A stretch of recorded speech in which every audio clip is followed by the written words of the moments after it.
This year, Hoka's released not one, but two carbon-plated super shoes. But which one is right for you, and what are the key differences? Today, we're comparing the Hoka Rocket X3 with the Hoka Cielo X1 2.0. What's up, everybody? I'm Eric McIntyre, aka Rad Dad Bod. You're watching Rad Dad Bod TV, where we review running shoes. Now, if it's your first time watching one of my videos, you may notice some timestamps below. Feel free to jump around to the various parts of the video, but if you do so, I would sure appreciate if you come back, watch the full thing when you get a sec, as I put a lot of time and effort into these. And if you've been a viewer for a while but haven't yet hit that subscribe button, please consider doing so today and turning on those notifications so you get notified every time I drop a new video, which is typically Monday through Friday. Now, quick plug, I did get my charity bid accepted for the Tokyo Marathon. As such, I am attempting to raise $4,000 for that charity. Now, I'm already at about $600 raised through the GoFundMe link below, plus any donations made on the channel. But in addition to anything that I raise, I'm actually going to be donating the revenue from YouTube for June, July, and August towards that cause. So I'm committed to basically committing at least $1,000, if not more, of my own money in that. In fact, any commissions that I also generate through any affiliate links in my description will also go towards charity. But I could sure use some help raising the additional $3,000, or probably a little bit less, but the additional $3,000 for the most part. So if you have the ability to do so, if you have the means to donate and are also willing, please consider using the GoFundMe link in my description below to help me raise that money for the Tokyo Marathon charity, which I will be running on March 1st of 2026. Now, quick disclaimers and disclosures are that I was provided the Cielo X1 2.0 for free directly from Hoka. Though that being said, I'm not paid for any content. I'm not given any talk tracks, talking points. You know, they don't watch any of the content beforehand. All thoughts are entirely my own. And the Rocket X3 I actually did purchase with my own money. So kind of a mixed bag here, but wanted to make sure I got both of these shoes because I wanted to be able to compare them for each and every one of you and for my own curiosity. Now, as far as intended use goes, this is pretty straightforward. These are made for the marathon, right? These are marathon super shoes. They are carbon plated shoes, so they are made to go fast, made to go through the marathon, but there are some key differences which we'll discuss in today's video. Now, first up with the pricing, the Cielo X1 2.0 comes in at $275 and the Rocket X3 comes in at $250. I do feel like this communicates a little bit the intention of each shoe. And again, there will be details that we discuss, but for the most part, the Cielo X1 2.0 is supposed to be the premier option, while the Rocket X3 is not necessarily the everyman option, but is kind of the one tier down compared to the Cielo X1. Now, from a specs perspective, what's interesting is that the Rocket X3 comes in at 7.4 ounces, which is 210 grams. Meanwhile, this Cielo X1 2.0 comes in at 8.1 ounces, which is 229 grams. Usually you see the faster, more aggressive option being a little bit lighter, but in this situation, the Rocket X3 is slightly lighter. Then when you look at the stack, you have 40 in the heel, 32 in the forefoot, or 33 in the forefoot, excuse me, for the Rocket X3 for a 7mm drop. There's also a 7mm drop with the Cielo, but you're looking at 39 in the heel, 32 in the forefoot for a 7mm drop. So about 1mm difference in the heel and forefoot between these two shoes. Now, from a fit perspective, these shoes both actually fit fairly similar overall. From a length perspective, I would say both fit true to size lengthwise. I would not half size up or down. You shouldn't have issues with your toes hitting the end of the shoe unless you're just sizing your shoes wrong to begin with, but these should fit true to size lengthwise. Now, why might you want to consider half sizing up if you're looking at these shoes? Well, both of them fit fairly narrow in the midfoot area, and so they're fairly snug overall. And then the heel, I would say, is a little bit more standard to narrow. The toe box, for the most part, is more of a standard overall toe box, but I do feel like the Cielo X1 fits a little bit more streamlined in the toe box, and we'll talk about that in the upper section as well. So transitioning to the upper, the Cielo X1 versus the Rocket X3, you can see that there's, again, a little bit more of like a race, like synthetic overall material with the Cielo X1. So this is actually a engineered jacquard mesh. So jacquard, usually I imagine more of a cloth-like fit or a cloth-like feel, but it's just this engineered mesh material, and it's going to be pretty breathable overall. It's also going to feel kind of plasticky. The irony is that this is maybe a little bit more reminiscent of the Rocket X2 than the Rocket X3 upper is, right? So this upper, you can get some really good lockdown in that midfoot area, though the tongue is not gusseted, but I think because it's a little bit more snug fit in that area, you're going to be okay. Now, one thing I really like about the Cielo X1 2.0 upper is that you get kind of more of a traditional heel cup or structured heel.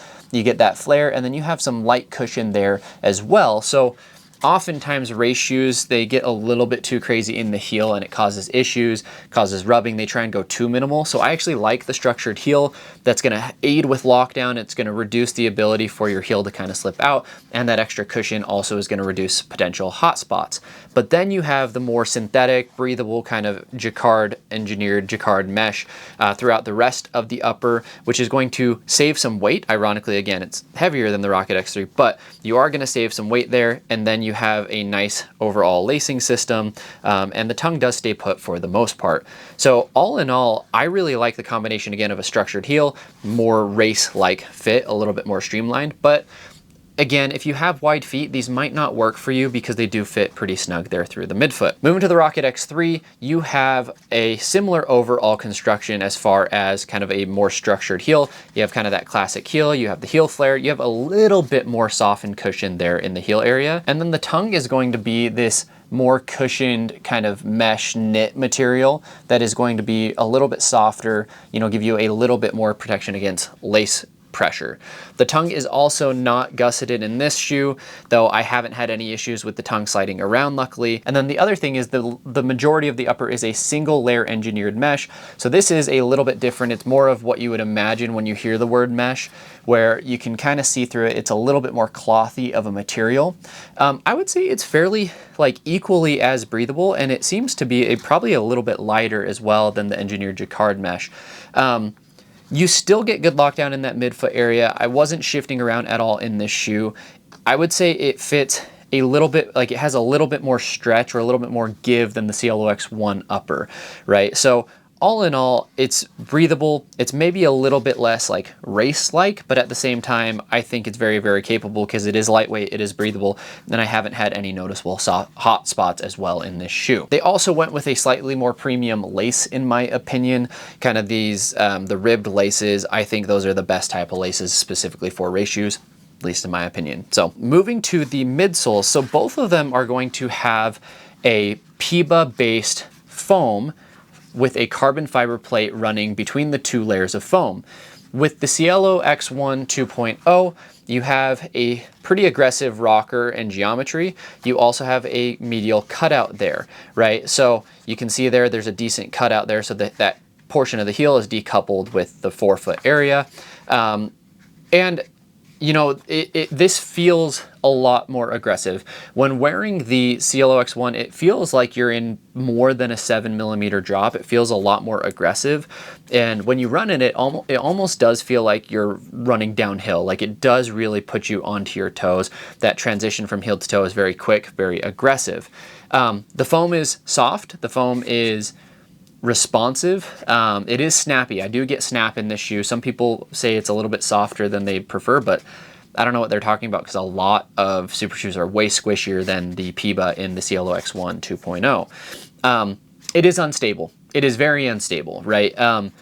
Unless you have strong ankles, it's probably not a shoe that you're going to want to take a full 26.2 miles, but it is fun, it is aggressive, and it could be a shoe that you could use for shorter distances and still kind of get that snap without sacrificing some of the cushion underfoot. The other thing that's interesting is they do have a TPEE sock liner, which is going to give a little bit more feeling of propulsion, a little bit more bounce. And then it is a winged plate. So Hoka is really big on their winged plates. They're supposed to add some additional stability. So you see it comes up here and then it comes up a little bit in that area where the cutout is.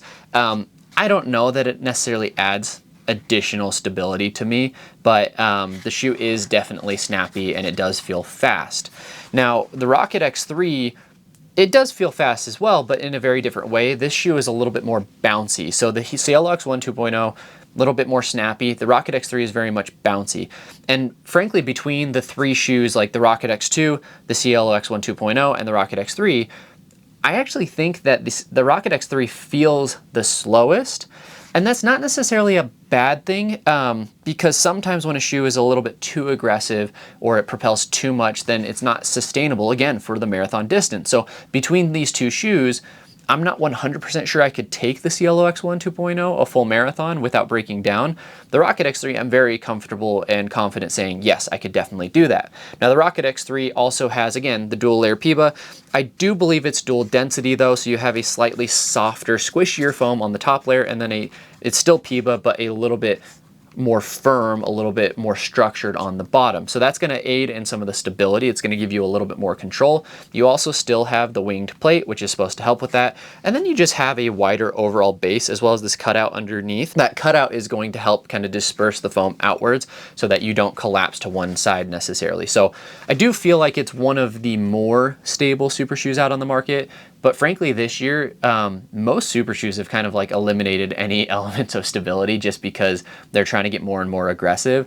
So of all the 2025 releases I've tried so far, I do think it's probably the most stable though, just because of the combination of the slightly firmer foam, though not firm, still very soft, as well as the wider overall base. It's going to give you a little bit more control than most. Now between these two, which one's faster, which one's more accommodating? Like the Cielo X1 2.0 for my stride, for my foot, is significantly faster. The Rocket X3 is going to be significantly more comfortable, bouncy, and stable. And I actually forgot, they actually have the sidewall of the foam come up a little bit, so that is going to give you a little bit of medial stability. It's not enough that I can confidently say, hey, over pronators, you're going to be fine, but of all super shoes, again, this year might be the one you can try. Now, I know I said that this isn't supposed to be the case, but it almost feels like you have your like aggressive elite super shoe, and then you have your everyman super shoe. But really, I think a lot of it just comes down to preference of stride. Moving to the outsoles, the Cielo X1 2.0 has a strategic rubber compound, and the Rocket X3 has a sticky rubber compound. Now, I'm not 100% sure if those rubbers are actually any different. They actually look fairly similar and feel fairly similar. I do feel like they do the job. I haven't had any concerns about slipping and sliding around. Now, from an outsole perspective though, with the exposed foam, I do think that because of the coverage on the Cielo X1, you are going to get wear and tear on the exposed foam over time. But for me at least, they've been holding up pretty good. Now, I don't have a whole lot of miles on the Rocket X3 just yet, so stay tuned for the full review on an update on the durability of that outsole. But for the most part, at least looking at them now, they're looking pretty good. Now, as far as my pick between the two shoes, this is really hard because the Rocket X3 is, again, the one I would feel more comfortable or confident in for a marathon, but it's not the shoe that I would necessarily choose for my fastest marathon. I think if I was gonna, PR or ER, risk it for the biscuit, I would go Cielo X1 2.0 and just say like, hey, if I break down, I break down, and that's the one I go with because I do think it's faster. Again, for my stride, it aids my stride a little bit more, right? The shoe itself is not inherently fast. It's the runner behind it, right? I think I go Cielo X1 2.0 because I would race 5K, 10K, half, and full in it. Again, I may not survive. I may not have the stability, but I know that it is the faster option. And to me, it's the more fun option. That's not to say the Rocket X3 isn't fun. It's not, a good time. I'm going to take it out for repeats tomorrow, actually, even. But between the two, the Cielo X1 2.0 is just going to be a little bit more aggressive, a little bit more, give me a little bit more stride assistance. And in a race, if I'm trying to PR, I want that help. So just some final thoughts. It's interesting that Hoka ended up releasing 2 super shoes this year. And I think that that was not the initial intention. In speaking with their product designers at TRE this last year, they mentioned that they heard all of the feedback from the Cielo X1 first edition, right? And they heard a lot of the criticism and they wanted to come out with an update pretty quick. And I think that the Rocket X3 was probably ahead of it in the pipeline and was already ready to go. And they fast-tracked the Cielo X1 2.0. So really interesting to see what Hoka is doing, outside of their super shoes. There's not been a lot of hype for Hoka this year, and they've made some interesting changes. So they're a brand to watch because I'm not really sure where they're going. I'm not really sure what they're doing right now, but they're definitely one that has my attention. I love that the Cielo X1 2.0 was an attempt to get really aggressive, was an attempt to be something really, really unique, and so I'm excited to see the evolution of this line. The Rocket X3, I think it's a good shoe. I really like the Rocket X2. And so I like that they're continuing it, and I like that they're going to have two potential options going forward for runners depending on their stride and their desire. So that's my review, or that's my comparison of the Rocket X3 versus the Cielo X1 2.0.